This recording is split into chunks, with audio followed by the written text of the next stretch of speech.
Hello, and welcome to our Power CAPI education series. I'm Bruce Weil, and this module describes Field Programmable Gate Arrays, or FPGAs. FPGAs are a key component of our CAPI ecosystem, providing numerous acceleration opportunities across multiple markets. This video is a quick overview of the FPGA technology. FPGAs are reprogrammable chips. This means that we can change the function of the chip over and over and over again just by reloading it with a different image.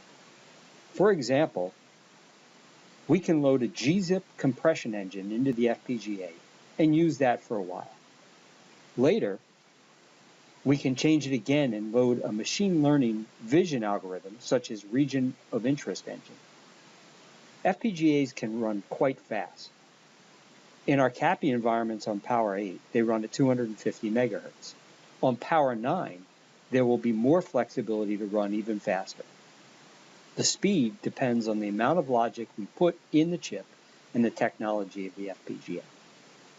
FPGAs have all of the standard I/O interfaces that you would expect, including Ethernet and PCIe, along with DRAM, fiber channel, flash, and of course Open CAPI.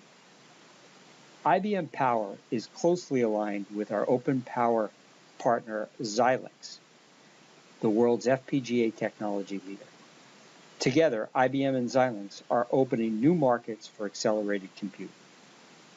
It's worth noting that traditionally, source code for FPGA is written in VHDL or Verilog, the languages favored by computer engineers.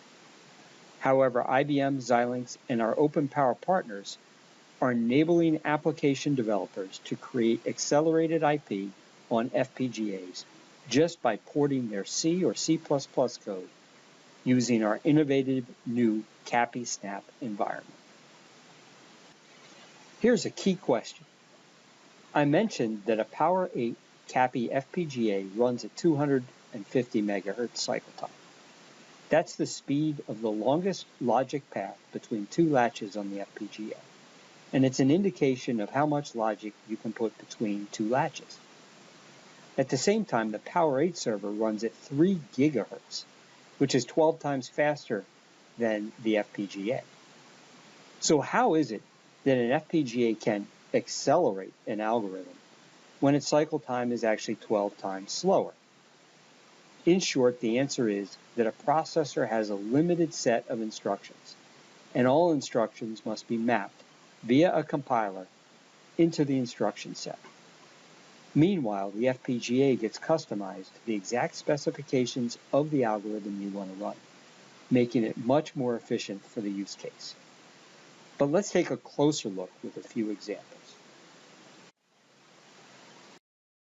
For our first example, we'll do some number crunching. If you go back to your college statistics textbook, you'll see that this is a fast Fourier transform. If you implement this formula in software, you'll code all of these different operators and call subroutines to do sine, cosine, sigma, and integrals.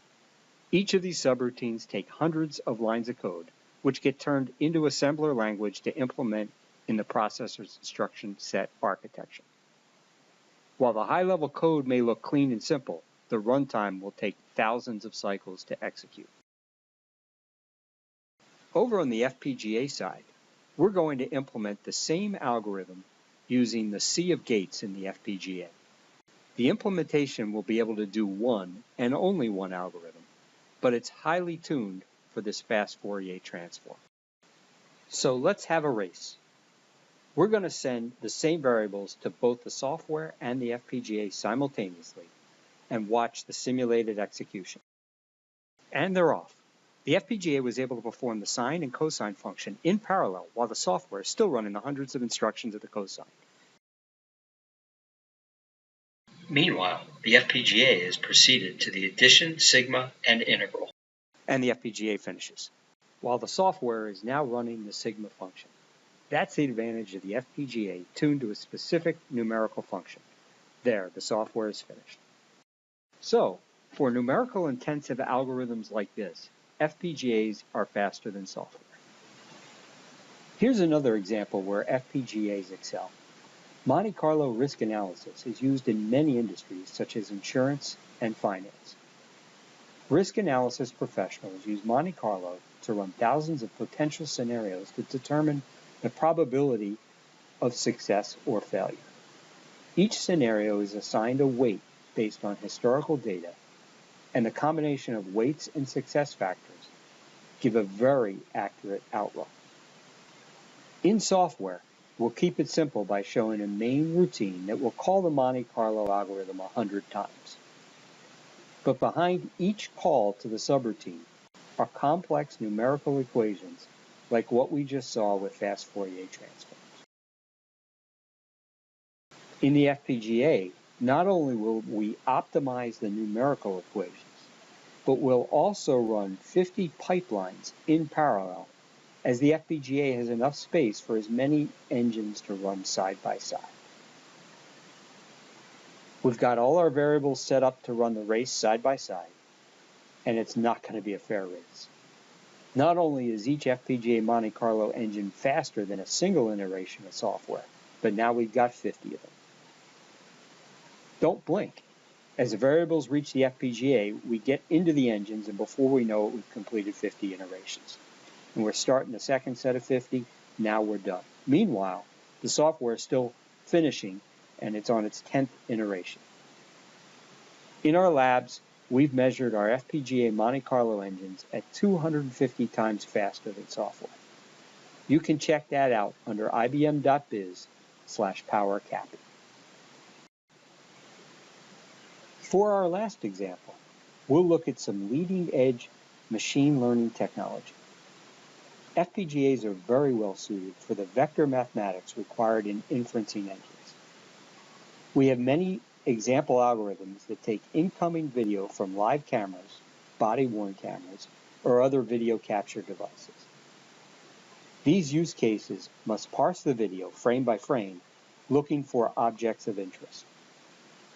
In some cases, the algorithm may annotate the objects and store the video and annotations to be retrieved later.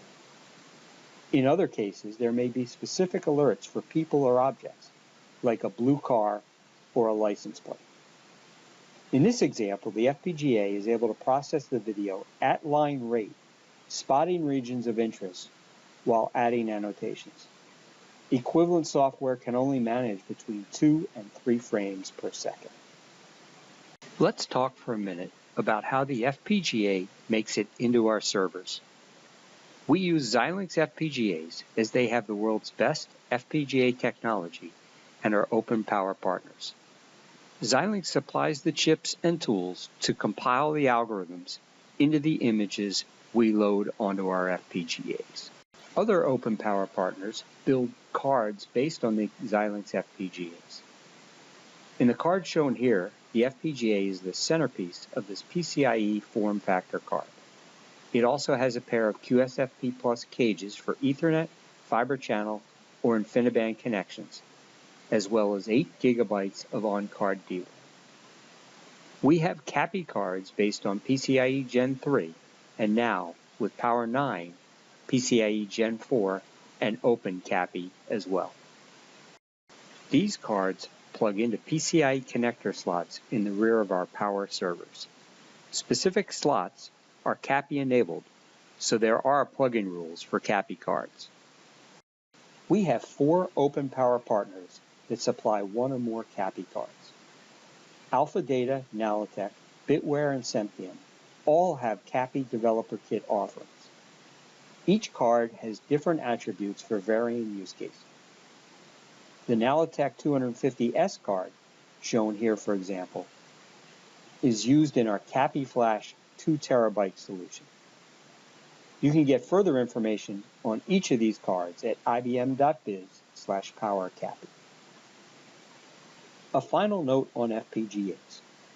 Just like software source code needs to run through a compiler to create object code that you can run on your server, so too must FPGAs. Xilinx provides the Vivado toolset that compiles source code, such as our Monte Carlo algorithm, and creates runnable object code called a bit file image. It's these individual bit files that can be placed into your accelerator library to be loaded as needed on your CAPI-enabled card. Each bit file can be thought of as accelerator IP that can be used to provide price-performance advantages for power servers. Thank you for your attention. I hope this presentation helped explain the basics of FPGAs. We invite you to use this as foundational information as you go through our CAPI education series. You can find deeper information at ibm.biz/powercapi. This includes links to developer kits, information on CAPI Snap, and a list of CAPI accelerators and solutions.